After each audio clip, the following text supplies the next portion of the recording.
A heart is, but I'll just keep on moving on because I'll never give up on love, no never, no never, and I'll never give up on trust, whatever come what may.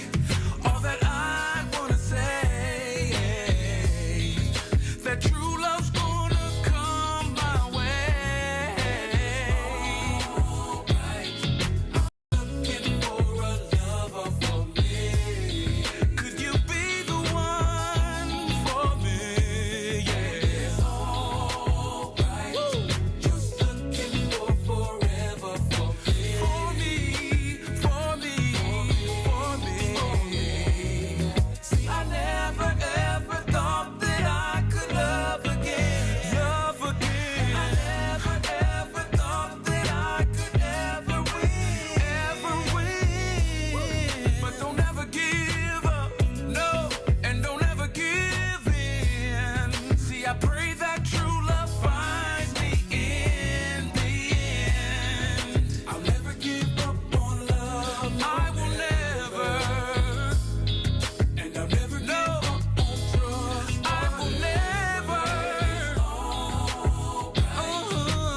You are listening to the Maze Jackson Show. I'm your host, Maze Jackson, and we are doing our thing. Oh my goodness, it's Big Morris Smith in the building, y'all.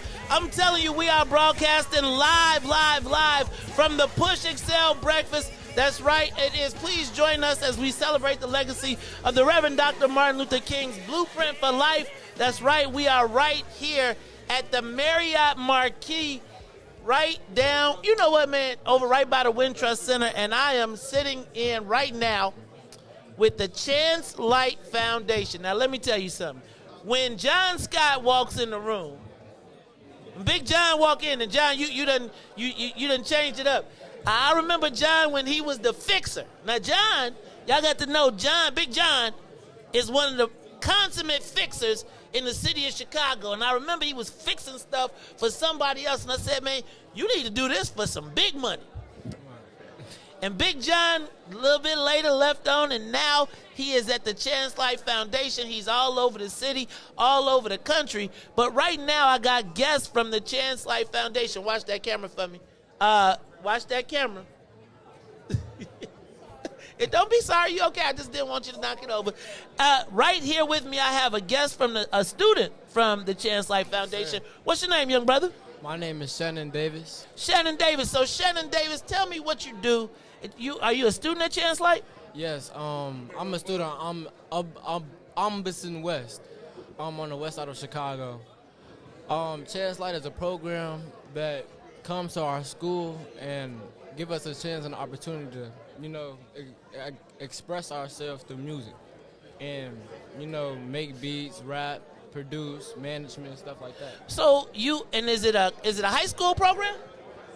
Yes. So you make beats, you rap, you do all of those different things, and what does it help you stay out of the streets? Does it keep you out of trouble? Yeah, it keeps me out of trouble, give me something to do so I won't be bored.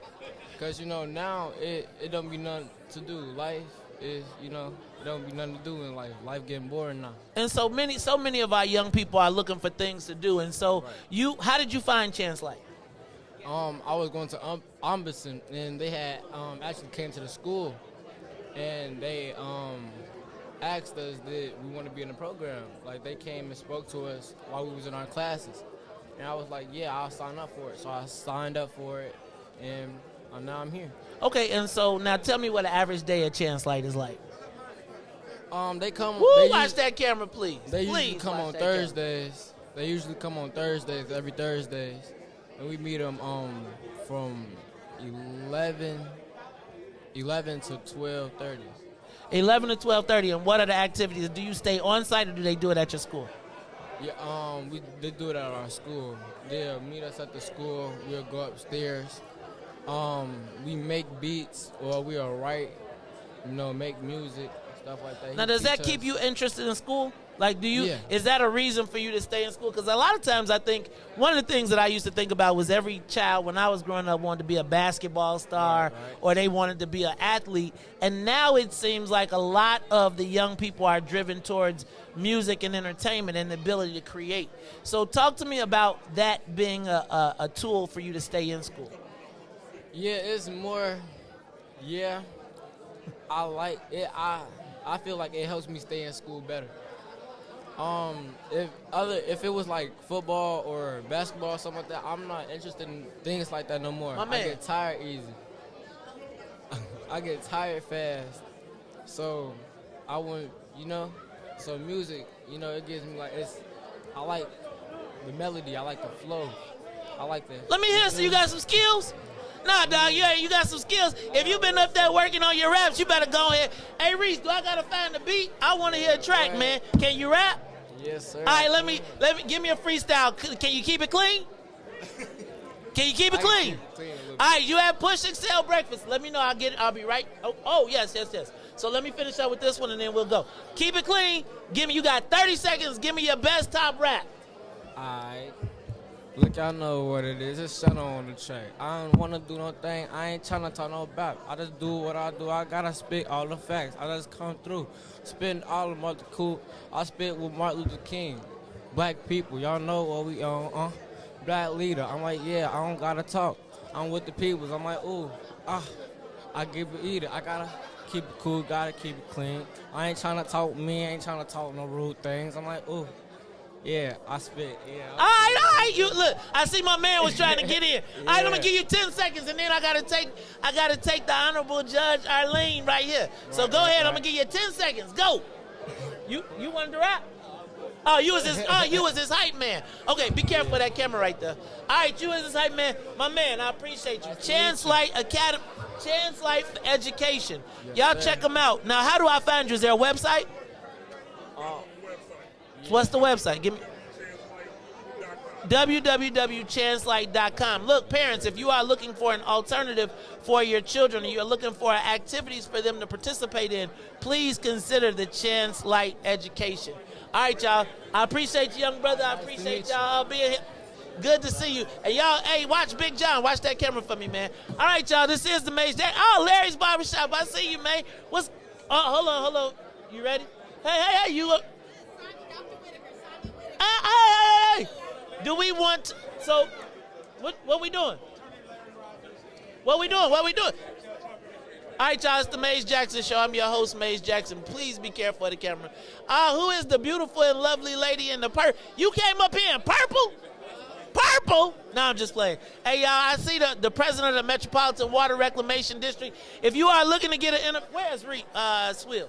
Come on, who's next? Who we doing? Come on.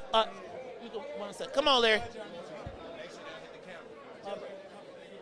All right. Okay, hold on. All right, y'all. It is getting cracking right here at the Operation Push Breakfast. Sitting here right now. We got, man, look, everybody and their mom is coming in right now. Watch that camera for me, Swill. Please make sure it stays straight. And sitting in with me right now is, he is the Grand Poobah.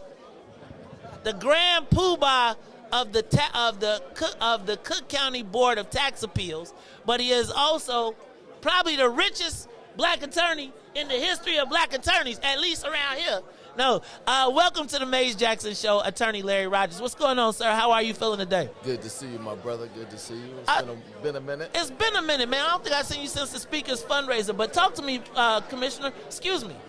Is it Commissioner? Do I say Commissioner? Because you're the president. You're the chairman. That wears many hats. Okay, I'm not the chairman right now, but I'm the longest-serving commissioner. So you are the longest-serving commissioner at the Cook County Board of Tax Appeals. That's right. Now, that's right. Commissioner, right now, what's going on, man? I see people getting gentrified out their homes and kicked out, and I know you all were working so hard to make sure that the property taxes were fair for people, and all of a sudden, I'm looking up and I'm seeing press conference with people being kicked out. They're getting thrown out of their homes. Their property taxes are going quadruple. What are you doing about this? Well, just so we're clear, the Cook County Assessor, Kagi, is the one that has increased taxes astronomically across Cook County. And we've seen residents from the Pilsen community as well as the west side and south suburbs and west suburbs being forced out of their homes. So what we do at our agency is we provide an avenue through which they can appeal to challenge to get reductions of those values so they can reduce their taxes. We're doing that all across Cook County. It's not just Pilsen that's being impacted. The west side, I spent some time over with Alderman Emma Metz, and those communities are being devastated, and we're here to help them. Well, Commissioner, now how do people, so for the people that are under duress because of the assessor and his assessments, how can you help them? Well, if they appeal to our office, we will look at the assessment within the context of what assessments have been set in that community, and we have the authority to reduce their assessed value, thereby reducing their piece of the pie of paying for government. So that's kind of what we do there. But I also, standing behind me is an icon. I just want you to know I know. I was ready to get the icon, but, I want to make sure we got it because, we got Judge Arnett Hubbard here in the building as well. And, we might have to find her a seat. I'm going to let her sit down. You let her sit down, put down. And now, can you hear? Because we didn't give her the head. Can you hear Judge Hubbard? I can hear. Okay. Now, look, y'all. Right here, we have in front of us the illustrious Judge Arnett Hubbard. She is here. She is one of our icons in the judiciary. Welcome to the Maze Jackson Show. How are you today? Thank you, Maze. I'm great. And I'm glad to be here with you as Bush family and the excellent lawyer that you just talked to, Larry Rogers Jr. He is amazing. He is. Not only is he skillful, but he's focused and he knows what matters. And he works hard and achieves great results. Awesome, awesome, awesome. Now, Judge Hubbard, now tell me, how long have you been on the bench? Since 1998. You do the math. I don't know. And tell me what have you seen? What changes have you seen in the judicial system over the duration of time? Well, in addition to the increase in people of color and women, there's also, because of the work of Bush and other black organizations, there is a greater access to the courts. There's a greater respect for the people before the bench, people of color. You can walk into a courtroom now, see somebody who looks like you, and feel relieved and believe that justice is coming. And the people down the hall know that. They have to do the same, if you know what I mean. I know what you mean. Judge Hubbard, let me ask you a question. Do you believe right now we are at a pivotal point in the excuse me, let me back up. Right now we are seeing people black voters are starting to, our turnout hasn't been there, and oftentimes there's not a lot of enthusiasm around judges. Can you tell us why it's so important to elect to elect judges? The face of democracy look like the people who are in the country. It gives a greater sense of pride. It gives them a joy, and it encourages them to participate. Now, when you say a fallout, election cycles are cycles themselves. People come and go. But part of the problem is sometimes people think victory is at hand and it's permanent. We have to work always to protect democracy, our place in it, to assert our rights as citizens, to make people know we too are Americans, that this country must respond to all of its citizens. And so when there's progress, sometimes people get complacent. But today, the need is critical. The time is now. We must be engaged. And then my last one for you, because I know you are a star and you got a lot of people to see. Very quickly, talk to me about from whence you came to now looking and seeing that there are 3 black judges on the Supreme Court. Oh, you gotta know, I never believed that. I graduated from law school in 1969. I knew all 5 of the judges who were of color. Yes. And I knew all of the lawyers who were of color. Yes. I joined the Cook County Bar. We could meet in a telephone booth. I exaggerate, but now the numbers have increased, not because attitudes have changed, but because people participated. In this county, judges are elected. They're elected because people vote and demand to be represented. That's one of the changes. But also what I've seen is the engagement of young people, and that is exciting. We must continue to engage our young people and let them know that they shape our future and we count on them. You know what, Judge Hubbard, you have been a stellar example for young black people, but black women especially. And I just want to thank you for your service and thank you for always being upright and standing forward. And I remember when that man acted up, we was all finna come over there and whoop him, but they took care of the business. But we were so ready. We were so ready to whoop on him. Well, I was too, but I knew that was dangerous. I want you to know, Mays, that what I wanted most of all in this world was an apology, an acknowledgement that I had a right to be where I was, doing what I was, when I was. And who got me the apology? This man sitting right here. Hey, man, that because he is the people's champ. He is the lawyer's lawyer. She's here to make a, just so you know, that happened on July 14th while she was spending her lunch hour doing what she wanted to do when she was insulted. An icon in our community was disrespected. And she was further disrespected when, in the criminal court proceeding, Judge Obish did not hold him accountable at a bench trial. So I promised her that day that we would that we would litigate that case before a jury of her peers, and we would get her the apology that she deserved. And we did that. She has a written apology. She got a written one? Yeah, as well as financial compensation for what he did. That's why you hired Larry Rogers, because Larry going to get that bag for you. Look, y'all, this is the Honorable Judge Arnett Hubbard. We have the I can't call you the president yet, but the member of the Cook County Board of Tax Review, Larry Rogers, in the building. Thank you so much. Thank you all for Riis. being with Thank us. you. All right, y'all. Keep now doing what you're doing. I've tried, man. I will keep on. Now, let me do this, y'all. I got to do this. I got to acknowledge the flyest, the dopest, the coldest woman in the building.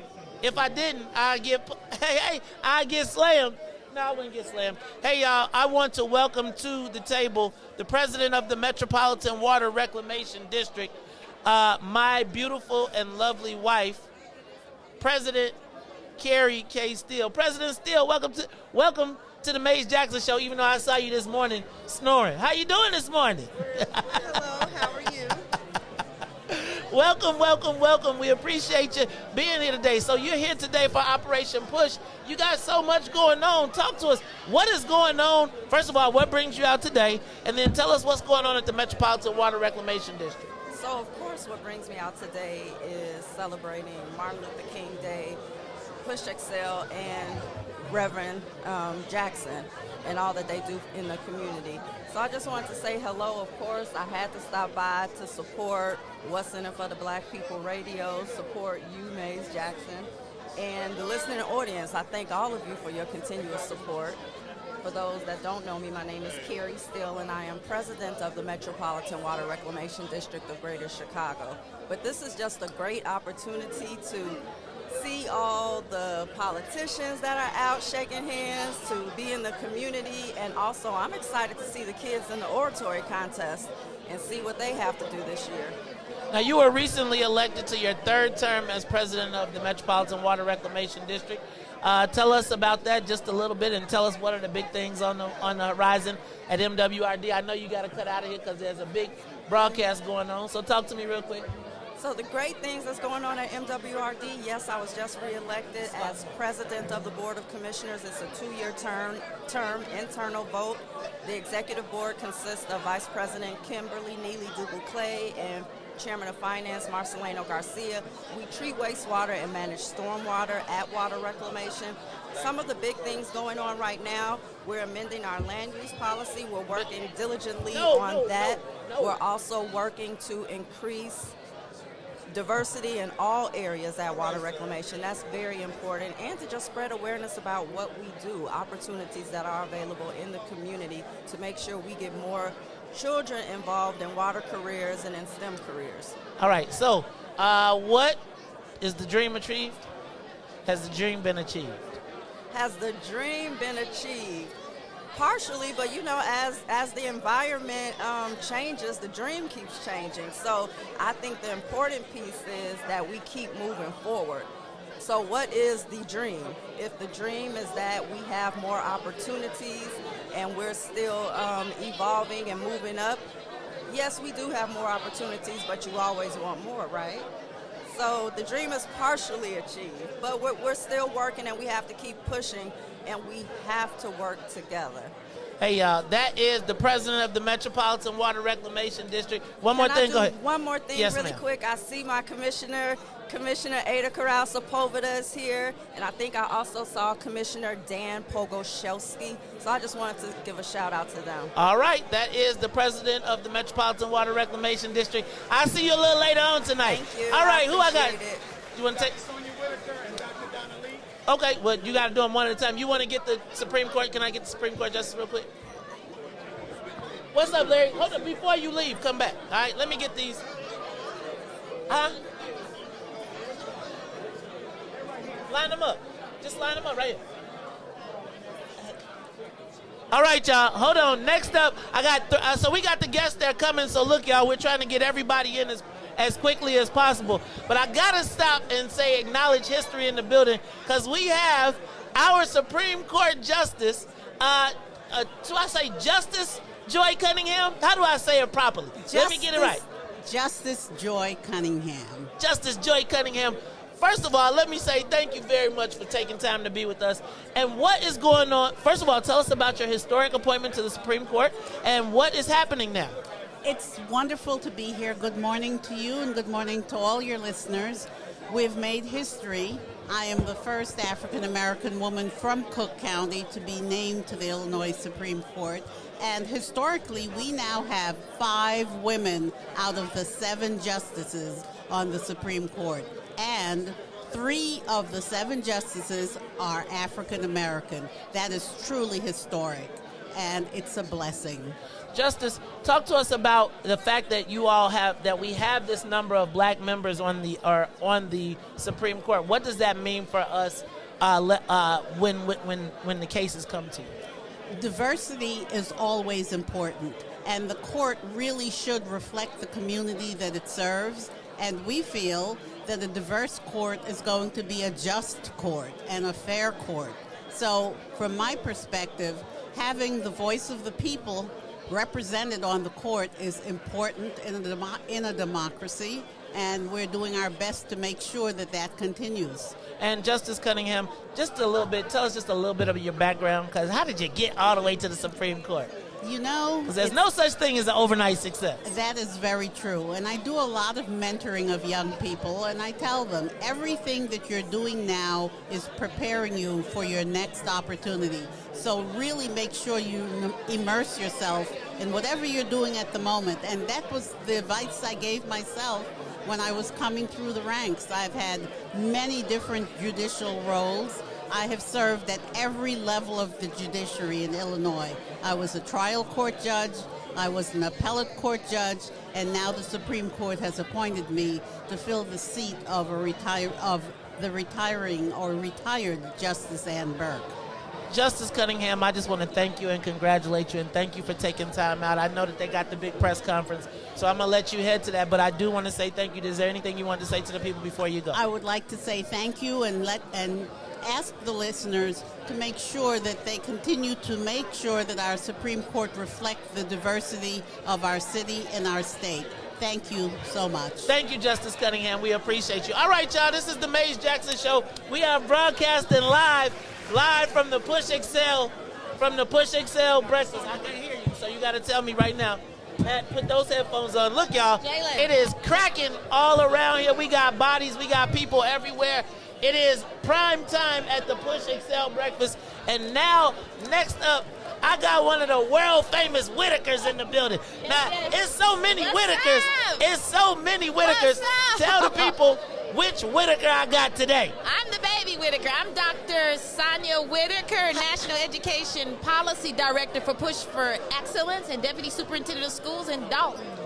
What? What's up? How many? Now, let me just ask this question. How many doctor degrees do they have in the Whitaker family? About 30. How many? About Good 30. Lord. Do you have to have a I'm doctor trying to get be? one more out of this one right here. You too? That's my baby right there. Well, let me tell you what. We appreciate all of the work that the Whitakers do. You know what? No matter where you go, we find them in the service of our community. Now, talk to me about the education of our young people, and talk to me about the education of young people in Dalton, because, you know, I always think of our suburbs are places where I remember when I was young, Dalton was all white. Right. Then it turned all black. Right.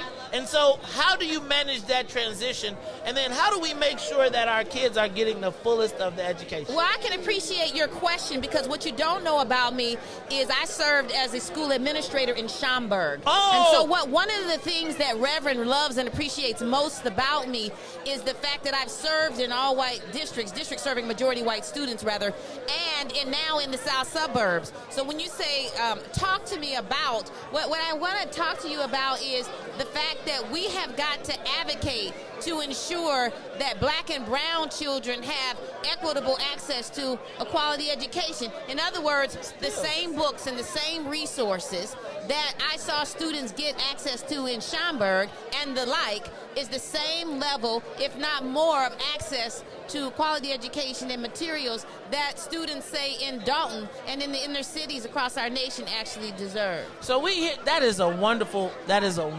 wonderful way to approach. So let me ask you a question. What do people not know about our students? Oh, you're gonna love my response. Black students know more than we think that they know.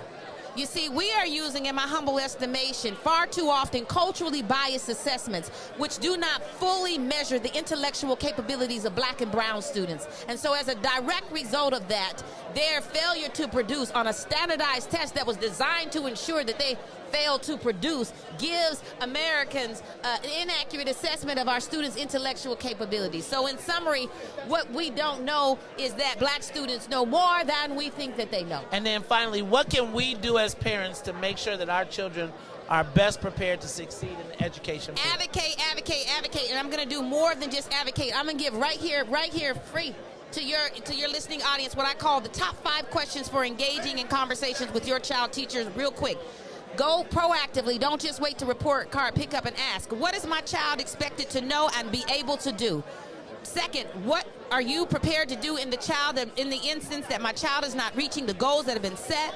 Number 3, what enrichment opportunities are you providing for my child? Number 4, what can I do in the home setting to increase the likelihood that my child is successful? And what gifted opportunities are made available to my child? Dr. Whitaker. Advocate. See, she answered the question, what's in it for the black people, right there. Dr. Whitaker, thank you so much. Boom. All right, now. Next up.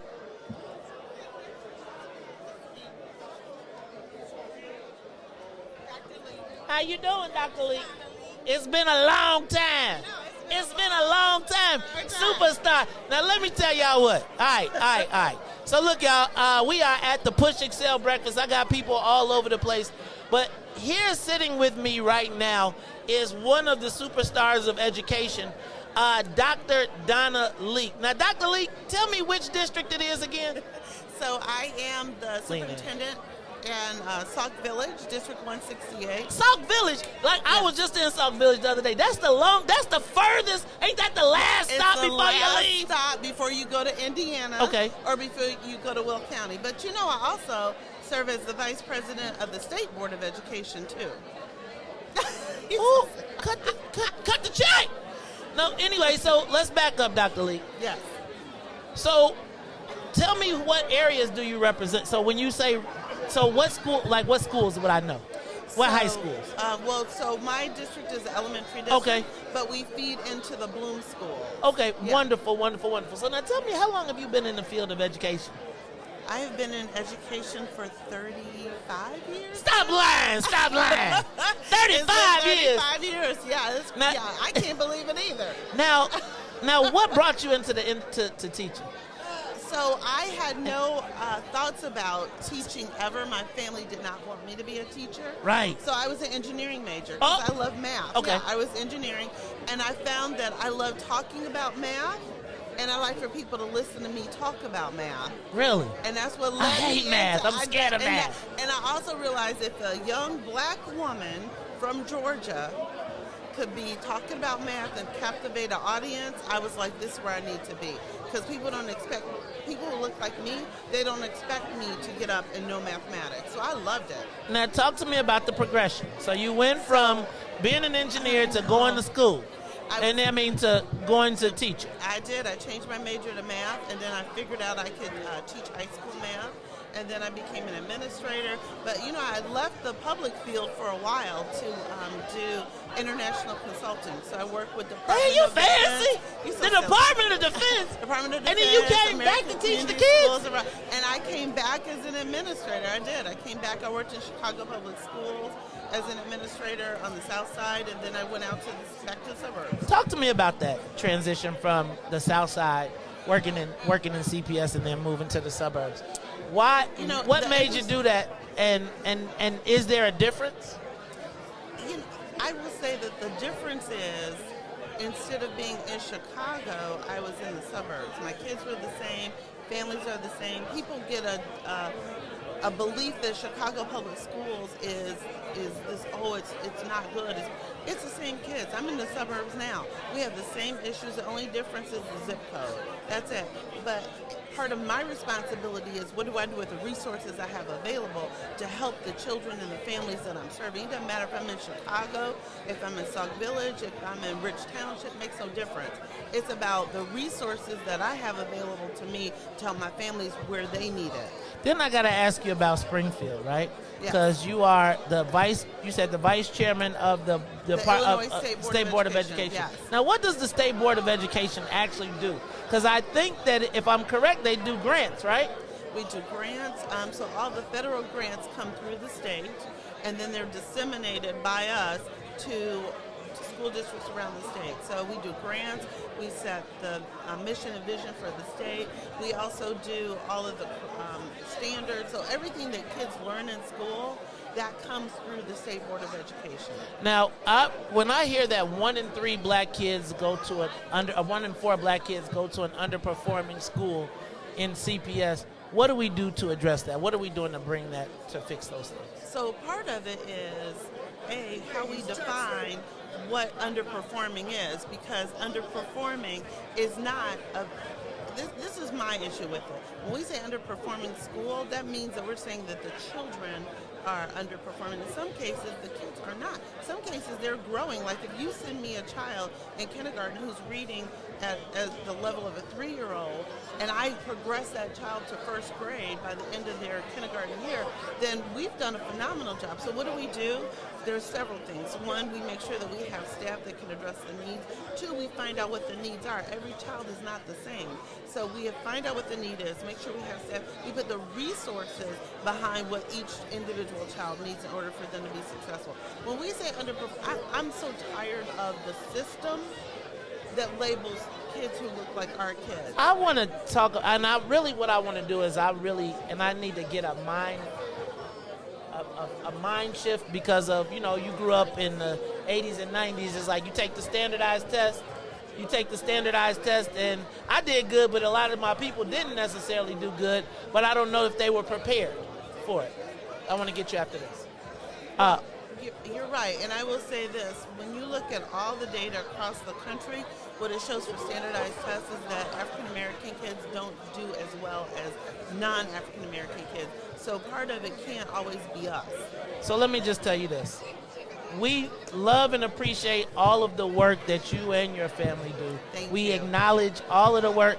Look, hey man, Spencer gonna come still on you. Don't make Spencer come in. Don't be around here. Our educators gonna stick together. That's right. Thank you. Hold on. We want to get you.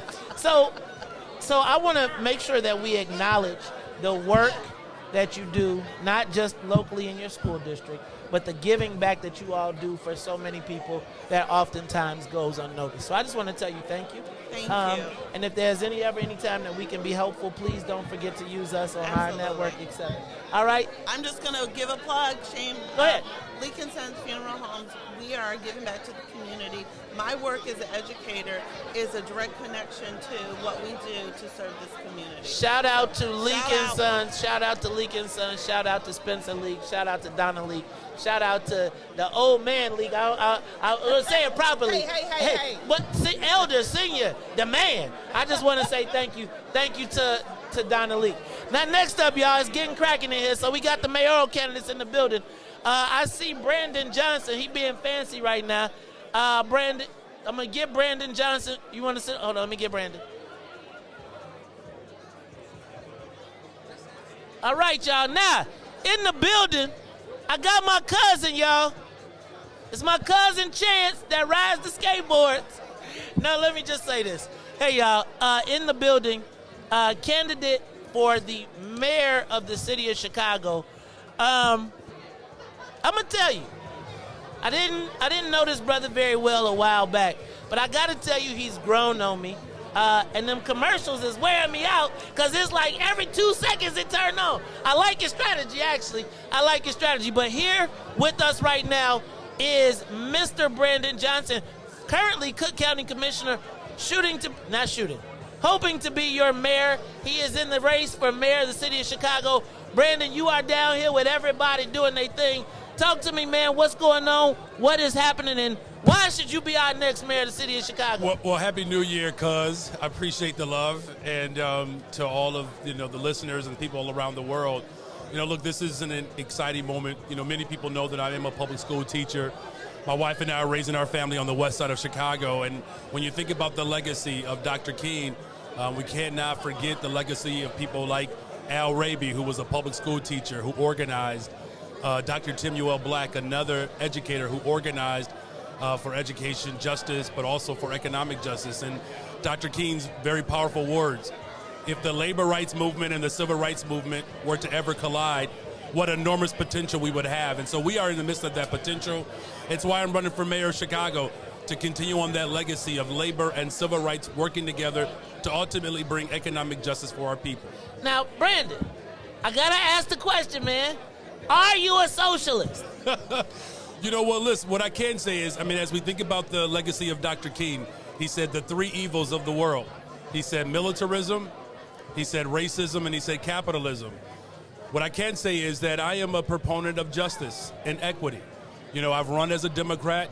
I've voted as a Democrat my entire, voting life. But I think we have to keep in mind that when it comes to the distribution of wealth in this country, particularly the city of Chicago, those who have get more, and those in our communities, like the Austin neighborhood where my wife and I are raising our children, we have less and things continue to get taken away from us. So I'm running for mayor of Chicago to put an end to this tale of two cities and usher in a better Chicago. And as the commercials are indicating, Brandon is better for Chicago. Hey, man, I'm gonna tell you, I was a little, I was like, what is this 15-second thing, right? And then it seems like every time I turn on the TV, you bookend everybody. So somebody has a commercial, and then here come Brandon in the front end and the back end. That's a pretty good strategy. Now, let me ask a question. Now, if this is free advice, now I thought we weren't doing that anymore in the new year. Oh, no. It's okay. After this election. Okay. It's after this election. Right. So Brandon, tell me, what are the three biggest priorities for you as mayor? Day one, what's the first thing you're doing? Yeah, I'm going to have the most robust youth hiring program that this city has seen in a generation. There's a direct correlation between youth employment and violent reduction. The second thing is we're going to pass treatment, not trauma. It provides 24-hour access to emergency professionals to respond to frontline emergencies, in which almost 40% of the calls made that come in through 911 are mental health related crises. So when I think about, again, Quantonio LaGreer on the west side of Chicago, Betty, his neighbor, who came to his defense, both of them were murdered. That should not be. The third thing, we have to reopen the mental health clinics. Look, I fought the previous administration when he closed them, and I'm fighting this administration because she refuses to reopen them. The best thing that we can do for our city is to do what safe cities in America do, and they invest in people, and I'm going to do that. Brandon, the $1 million question. What's in it for the black people with Brandon Johnson as mayor of Chicago? Well, again, first of all, there's no one in this race that has a greater incentive for the city of Chicago to work than a black man with a black wife, black kids on the west side of Chicago. I'm the only candidate in this race that has literally taken the entire budget of Cook County and designed a budget for black lives. You can look at it. As a result of the budget for black lives, we're eliminating medical debt. We have the largest amount of guaranteed income, which most black folks qualify for, are getting that. We also have the largest amount of violence prevention money that has ever been released. That's because of my leadership and because of the organizing that we have done. As a teacher, as an organizer, as a father, as a husband, this city deserves someone that reflects the values of the entire city of Chicago, and we cannot apologize about our interests in making sure that black justice prevails, because when black people do well, it's documented. We all do well. And that was the message of Dr. King, and that's the message that I'm going to continue. Last question. What are we going to do about the migrants that are coming to the city of Chicago? And should Wadsworth Elementary School be a migrant shelter in opposition to the people, what the people in the neighborhood want? Well, my administration is going to be collaborative. So here's the thing.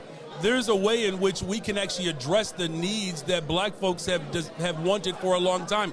The challenge is, look, I'll say it like this. Black folks, we don't mind sharing. We really don't. I mean, that's how we've been raised. I mean, even as we talk about, our relational to like just our political positions and views, like we call each other fam, cuz, what's up? That's natural. And so the problem that we have in this city is that we don't have anyone who is planning. Listen, the fact that black folks have lost over and over and over again, and then the little bit that we have that we're constantly being asked to share, how about we actually meet the needs of the people who have been wanting a response from government for a long time? If we can do that, Black folks don't have to lose because someone else is gaining. No one should be too poor to live in one of the wealthiest cities in the wealthiest countries at the wealthiest time in the history of the world. As mayor of Chicago, I'm going to destroy this tale of two cities and usher in a much better united city. So you didn't answer my questions. Would you support the migrants being over in Wadsworth Elementary, even though the community does not want What I'm saying is you have to have a plan, Mace. You have to have a plan. And because this administration has not planned, it's why you have the type of tension that exists right now. We have to make sure that we're meeting the needs of people in communities like Woodlawn, like Inglewood, like Austin, so that the economic base of our communities can be secure, which places us in a better position to support migrants. Give us a close as to why you should be the mayor of Chicago. Hey, listen, this is going to come down to who is better equipped and prepared to demonstrate love for our people. I've done that as a teacher. I've done it as an organizer. I've done it as a Cook County commissioner. No one has a greater incentive for this city to work than someone who relies upon public schools. That's where my children go to. Someone who relies upon public health. I grew up with asthma. The city of Chicago is going to be better off with Brandon. BrandonForChicago.com. Hey, y'all, that is my skateboarding cousin, Brandon Johnson. You got a lot more gray coming into the new year, by the way. You know I'll be the first. You know I'll be the first mayor with a beard, by the way. Now, I was gonna call you and tell you might need to cut that.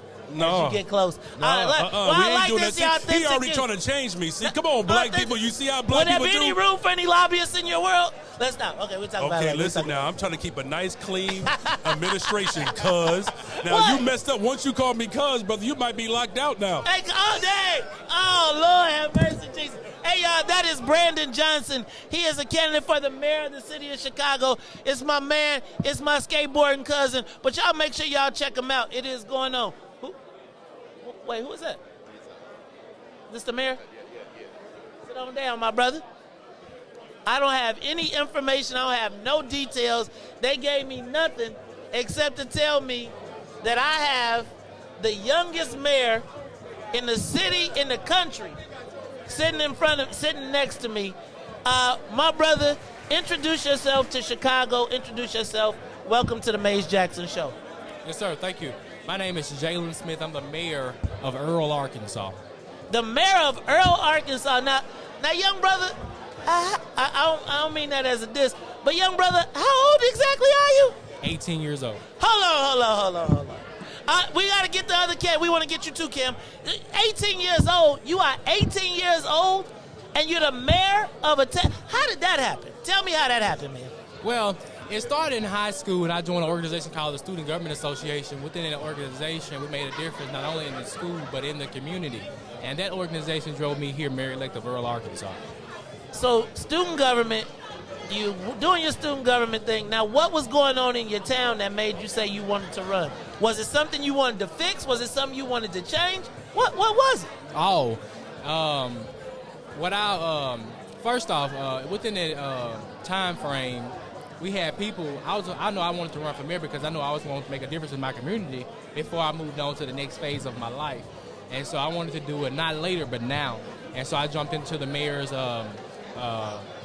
campaign, and I started my campaign a year ahead of time before the campaign. Now, how many people did you run against? I ran against 4 people. And was there an incumbent that you beat? No, my incumbent actually retired.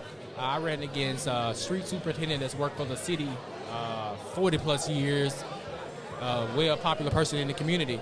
But it came down to who will do the job to move our community in the direction of success. What was the population? What's the population of Earl, Arkansas? Because you know we got a lot of love between Chicago and Arkansas. A lot of us came from there. Gotcha. Our population is approximately 1,800 people in Earl, but people are moving back, so our population is now back increasing to about. Is it a full-time job? Yes, sir. It's a full-time job. Okay, so let me ask you a question. What are your priorities as mayor? My priorities is, number one, is public safety right now. Okay. Getting our public safety there, make sure our police officers are working 24/7. In our community, we don't have a 24/7 police department, so we're trying to get our police department back 24/7 around the clock so they can respond to calls quickly and effectively, and we don't have to rely on the county to come 30 minutes later. Then what's your other two? Other two, beautifying the city, get all the paper and trash up, because our community has a lot of paper and trash on streets and on property, so we want to get our community clean, and then we want to tear down abandoned houses in the community. Now, have you had a challenge with people giving you props because of your age? Well, has your age been a help or a hindrance? Well, honestly, it's been a hinder, but the thing is, this role is new to me, but I also faced something similar in the role when I was in high school, so that's kind of prepared me for now when people look at me like, well, he's young, he don't know anything, he just graduated high school. But like I tell people, it's not what you know, it's who you know, because we live in a different century now. Okay. And a lot of times I break it to them down this way, if you had a child or a grandchild in my position, what would you do? A lot of them change their whole point of view on things. Okay, all right. Now tell me about your administration. Well, my administration, I'm actually still putting bits and pieces of my administration together because we want to have a strong... When were you elected? I was elected December 6th, and I was just sworn in on January the 1st. Oh, this year? Oh, you still trying to put it together. Okay, all right, I see you. All right, brother. Yes, sir. All right, now, tell me, what advice do you have to young people who are thinking about getting involved in the political arena? Well, my advice to them, put God first, and put God first. Secondly, do what your heart desires, regardless of what people say, because people gonna talk regardless of doing something bad, some good or bad. So I want you to continue to push forward regardless of the circumstances. And then last question, hey, has it changed your dating prospects? Is a lot of people trying to be the first lady? Well, a lot of them trying to reach out, but I already had my first lady. Good job. All right, well, what if you had anything you could tell the people in Chicago right now, what would you tell them? I would tell them, get more involved in your community. There it is. Look, I got a mayor. I don't know if you know that the mayor of Robbins is 28 years old. He's also a young brother. Y'all need to come up with the Young Mayor's Caucus, right? Because there's a lot of young black mayors starting to pop up around the country, and I think you all could really be a force to be reckoned with in the future. Yes, but I sir. want to tell you how proud I am of you running for office. Thank you. Getting elected, because it takes a lot to get out there and put yourself out there in front of people. Right. And everybody got something bad to tell you what you ain't did, but very rarely do they tell you the good things. So I want to be here to tell you the good things. And when we come to Earl, Arkansas, I'm going to be looking for you. Yeah, come on. All right. Thank you, Mr. Mayor. We appreciate you. Hey, y'all, this is the Maze Jackson Show. I'm your host, Maze Jackson. Look at everybody's so grown now. Oh, my goodness gracious. Hold on. I got to take a break, man. I got to breathe. Then you can sit down, but I got to take a break. When we come back, we will continue this conversation. Look, y'all, we got about, let me do the mayor candidates first. We got about 24 minutes, so I'm going to try and get in as many interviews as possible in these next 24 minutes. So if I'm a little rude to you, don't be mad, but I'm going to put you in, put you out. We're going to be talking to Cam Buckner, who is candidate for mayor, in a hot second. We're going to take a quick break. Riis, take us to break. And when we come back, we're going to go to Cam Buckner. Then we'll get Eric Russell, who is running for the Police District Council. I see John Scott over here proud. This the shoe guy?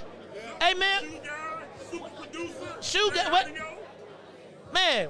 Ruthie got a studio in Hey, look, we're going to talk to everybody when we come back. It's the Maze Jackson Show. We'll be right back. The Maze Jackson Show. We'll be back after this break. Hey, Chicagoland, all roads lead to Solo Beauty Supply, the largest black-owned beauty supply in Chicago. We carry a large selection of natural hair care products, plus much more. So come see us at one of our two locations, located at 9011 South Ashland or 8158 South Cottage Grove. Our inventory is growing, and with your support, Solo Beauty will continue to be a source of pride in our community. Today, the Biden administration is releasing what it calls a new strategy to fight domestic terrorism. Following a 100-day review, federal officials are now laying out a new plan hoping to deter, detect, and prosecute domestic terror. They went to the Capitol waving their flags and looking for smoke. He was out there looking for justice. They was over there looking for votes. Ashley Babbitt was with him and told all the people that nothing could stop us. She climbed through that Capitol window, breaching security, and called her shot, bro. The media say she a veteran. They paint the picture to make her look greater, but she disrespected the same country that she served. That makes her a traitor. They was fighting police, resisting arrest. On God, I couldn't believe it. I guess blue lives only tend to really matter when it's convenient. Hey, these are the times we witness in history, all because they didn't get a victory. United States is so contradictory. We get equal rights, that's a mystery. Politicians, they more like magicians, you know they got tricks up their sleeve. We point out the flaws that's up in this country, you know they gon' tell us to leave. Somebody try to help me understand it, always seems like a double standard. They be out here leaving us empty-handed to certain rights we are not granted. The media's the culprit when it comes to the comparison, cause when it comes to race, they always changing up the narrative. It's terrorism. They say you a patriot, call you a hero, I call it terrorism. And that's on the real, you know and we know, I say it's terrorism. They say you a patriot, call you a hero, I call it terrorism. And that's on the real, you know and we know, I say it's terrorism. They say you a patriot, call you a hero, I call it terrorism. And that's on the real, you know and we know, I say it's terrorism. They say you a patriot, call you a hero, I call it terrorism. We still out here trying to get our reparations, but the government pump faking out here hesitating. I'm out here trying to keep my peace, so I keep meditating. The media make us look bad, they taint our reputation. Look, it's so sad that COVID causing toe tags. You claim you so patriotic, but you ain't wearing no mask. You out here wildin' with your MAGA flags and showing your ass. You wanna be part of some type of revolution so bad. Look, you talk revolution and constitutional rights, homie. I guess we forgot about back in the days when all of the business was whites only. Yeah. George Floyd got justice. Juneteenth got much respect. They made it a national holiday. Man, it's all good, but cut the check. They're giving out all of these vaccines. Back to the Mays Jackson Show. You are listening to the most dangerous show. This is What's in It for the Black People Radio. Mays Jackson. Mays Jackson, the most vociferous advocate for black people in the world. For Ruthie Moore, for Ty Stroger, I am the host of the Mays Jackson Show, asking every single day, what's in it for the black people? And if you don't like it, you can still tell them Mays said. Mayor Lightfoot, man, we ain't accepting that. We ain't accepting that. Let's go. Yeah. Let's get down to business and go ahead and address the facts. Mayor Lightfoot seems more in the black. Rahm Emanuel's another case. He was just as tired. 50 closed schools left much to be desired. Police had Anjanette naked on that body cam. They suppressed the footage so it couldn't touch a lot of hands. Reminds me of that 16 shots in that cover-up. Both of them similar, so I went and dug it up. George Floyd killed, a lot of riots happened in the town. Southside burned and they wouldn't let them bridges down. Grandmother sick, need a prescription and plus a couple groceries. You gon' have to travel just to get it now. COVID-19 out here shutting all the business down. Not enough SBA loans to even give around. So many failed businesses that you could put them in the pile. If you don't survive the pandemic, it's gonna sit you down. We sing, dance, play ball, entertain, and crack jokes. Government infested black neighborhoods with crack smoke. System that milked us so bad, we got lactose. Still trying to find out what's in it for us black folks. We sing, dance, play ball, entertain, and crack jokes. Government infested black neighborhoods with crack smoke. System that milked us so bad, we got lactose. Still trying to find out what's in it for us black folks. Shout out to Willie Wilson. Wake up, Chicago! Wake up, world. This is the Mays Jackson Show, and we are on our last 30 minutes. And I've been telling you, we've been doing our thing. We are at the Push Excel Breakfast, and everybody who is anybody is in the building. And speaking of everybody who is anybody, we got one of the biggest somebodies in the building. It's my man, defensive lineman. I'm going to call him now. I was going to refer to you as the speaker's henchman, because I was like, I can't imagine what it must feel like when you come walking up like, well, you know. But let me take it back a level, because I got to give a big shout out to the very first sponsor of What's in It for the Black People legislatively. One of my friends, associates, one of the people that is getting it done for us down in Springfield. Take no shorts. Welcome back to the Mays Jackson Show. State Representative and candidate for mayor of the city of Chicago, Cam Buckner. What's up, y'all? Make some noise. Give him some noise, Riis. There you go. Make sure it sounds.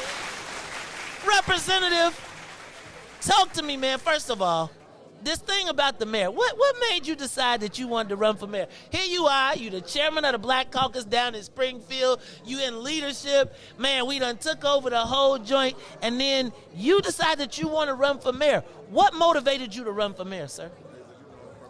I was born and raised in this city. I'm a Southside kid. I'm from the Hunnits, right? Hunnits? I like you said Hunnits. I'm from the Hunnits. And I'm raising my family here, man. And listen, I don't feel that this city is working for people who look like me, people who look like you. And we have to have a change, right? And so I tried to wait and see if things would change.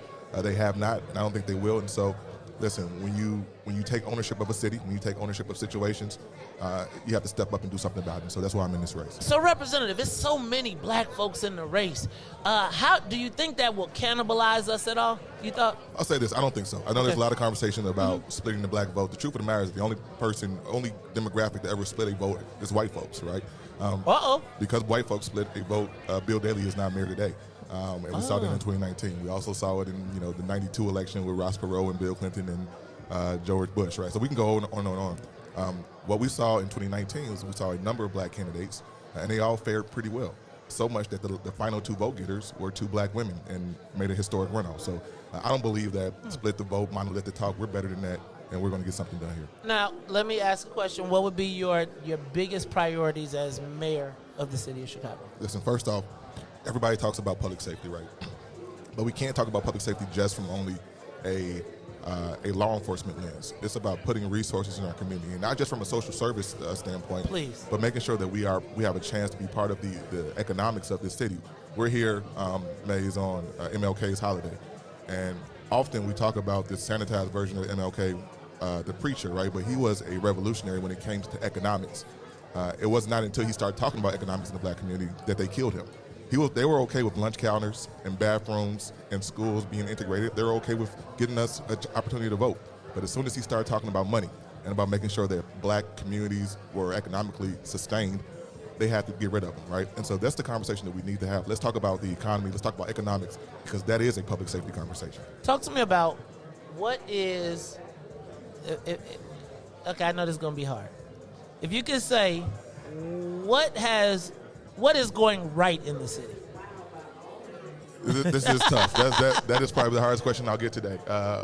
Listen, Chicago is tough. We're going to always find a way to be resilient and to bounce back and to do the things that we need to do in order to survive. But we need to thrive. I don't think enough is going right.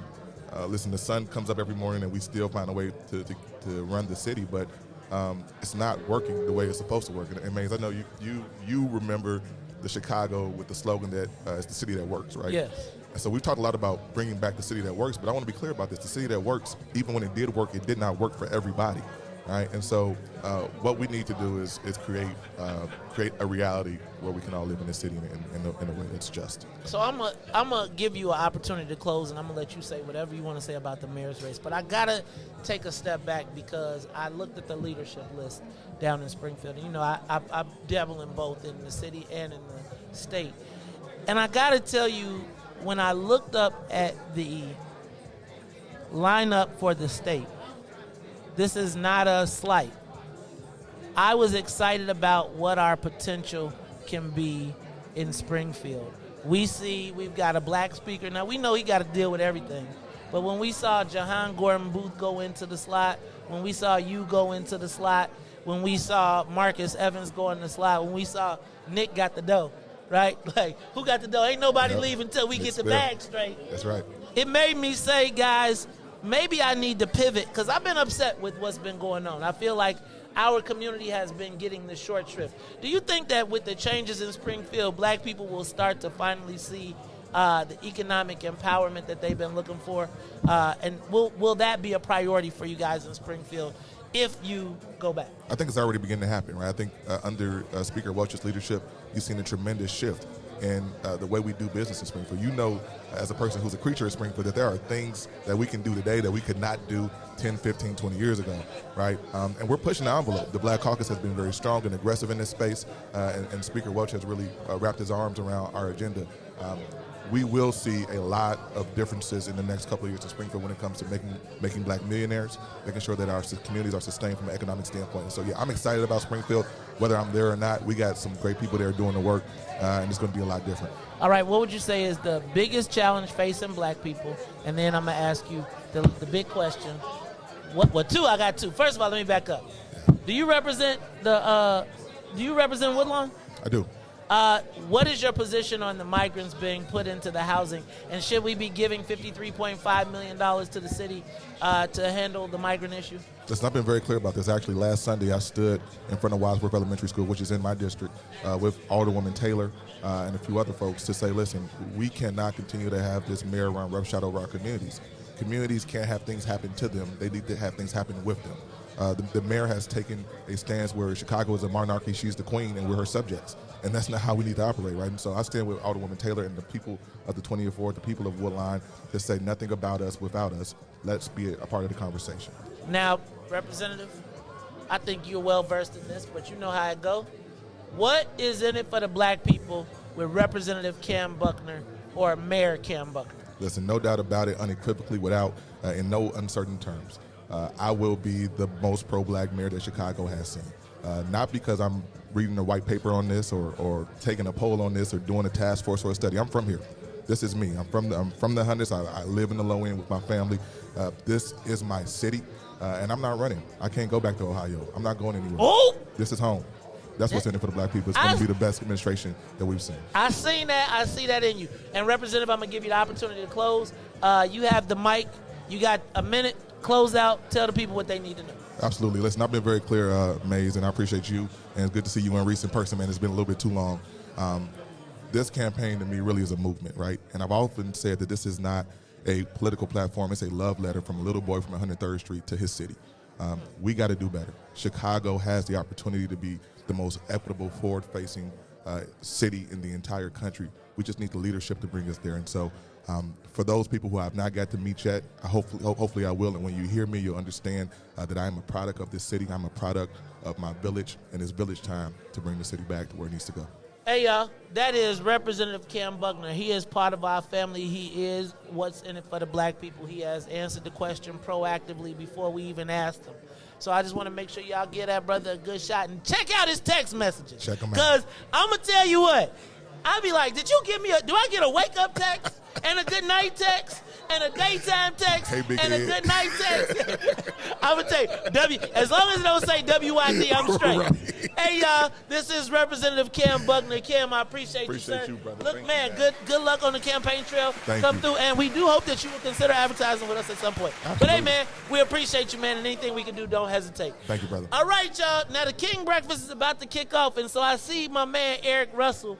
Eric been waiting, holding out. Come on, sit on down. Eric Russell, freedom fighter, community activist, and now he is a candidate for the Police District Council. Eric Russell, in the sixth. Yes, sir.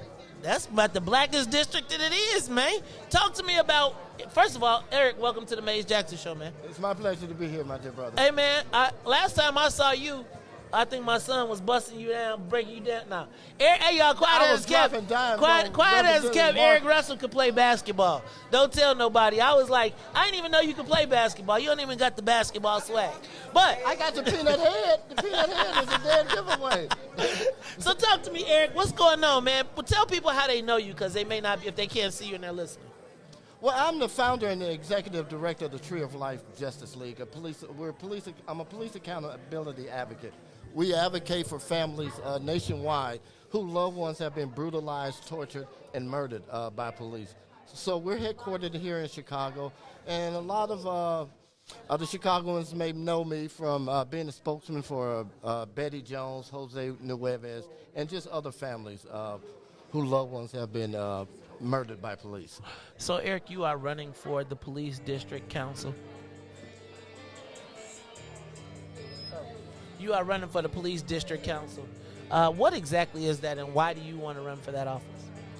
Well, what the Police District Council is, it came about not only as a result of our protesting and trying to usher in a new day of community control of the police. 6 months ago, the ordinance was passed, and as a result of that, there's there are 66 police districts throughout the city, and each police district will have 2 representatives.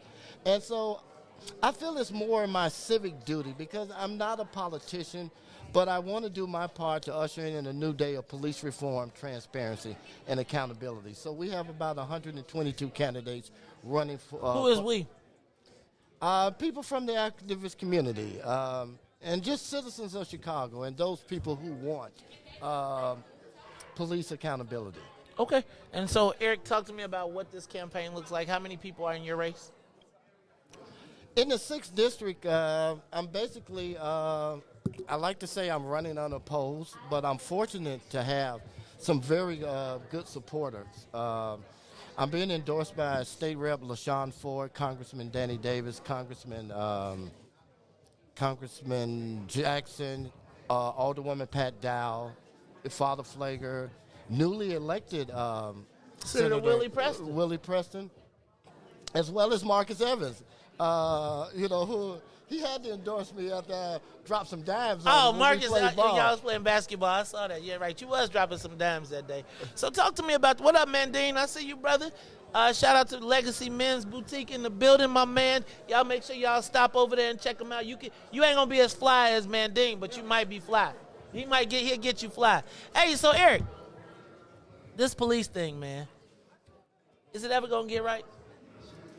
It's going to be an uphill fight because at the core of police reform is racism.